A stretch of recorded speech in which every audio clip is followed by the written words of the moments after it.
This is Carol from Carol's Vintage Chic, and you can create it.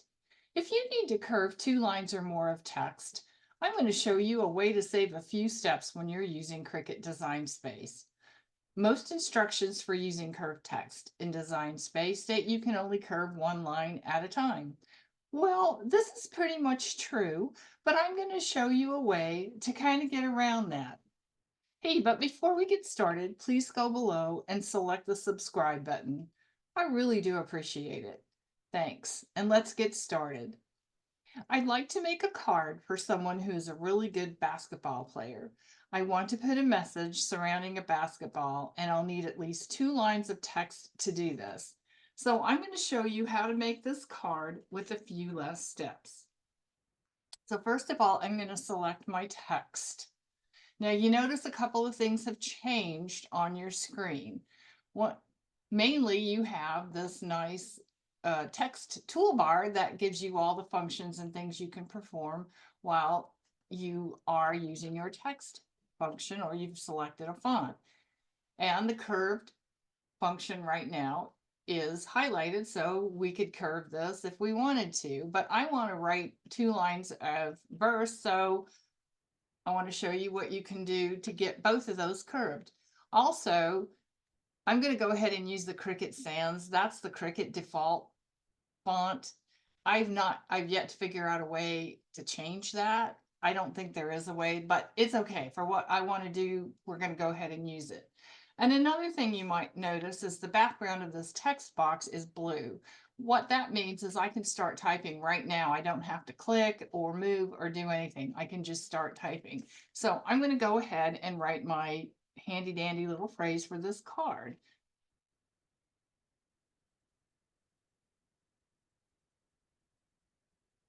Oop. So now you notice, and I do want to move this. There we go. I want to make it a little smaller. It's a little too big for what I had in mind. The curve function is now grayed out. And you're going, well, but you said you can't curve 2 lines. You're right. But what you have next to that is this little box here that says advanced.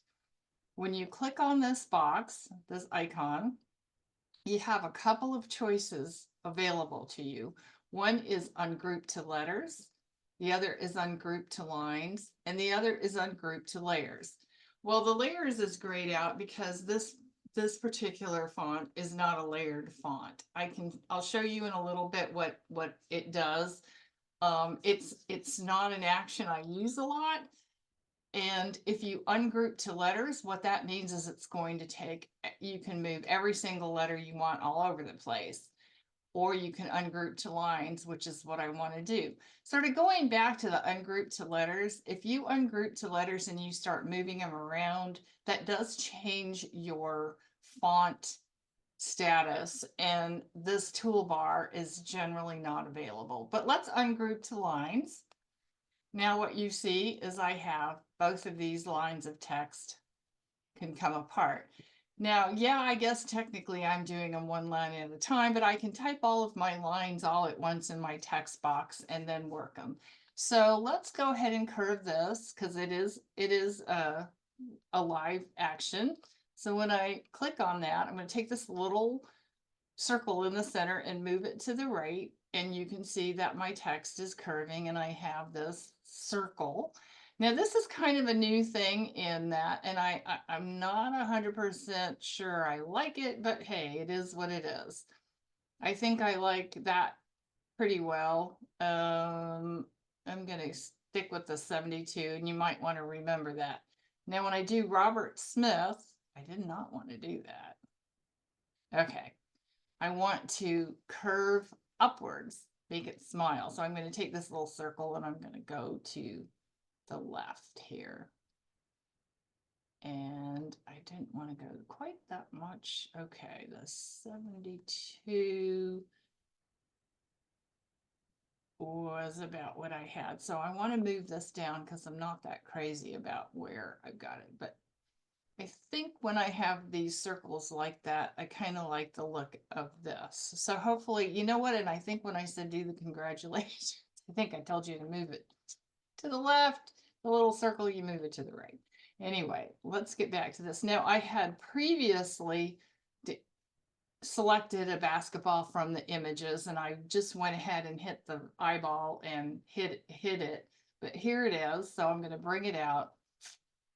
I'll make it a little bit bigger. Here we go. I think that looks okay. So I want to select all.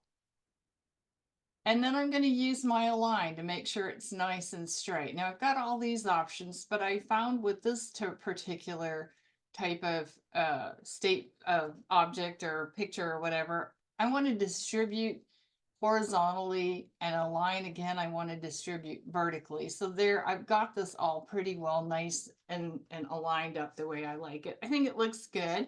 So I am actually going to group it.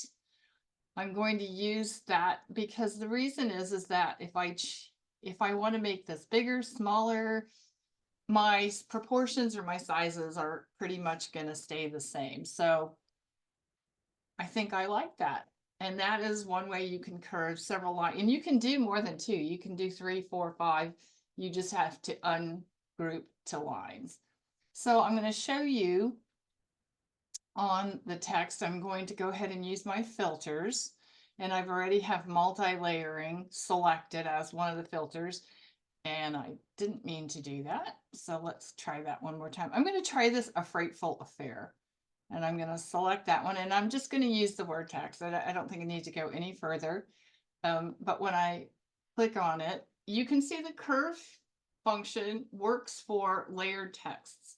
So you can curve this, and both the back, both the front and the back layer will curve at the same time.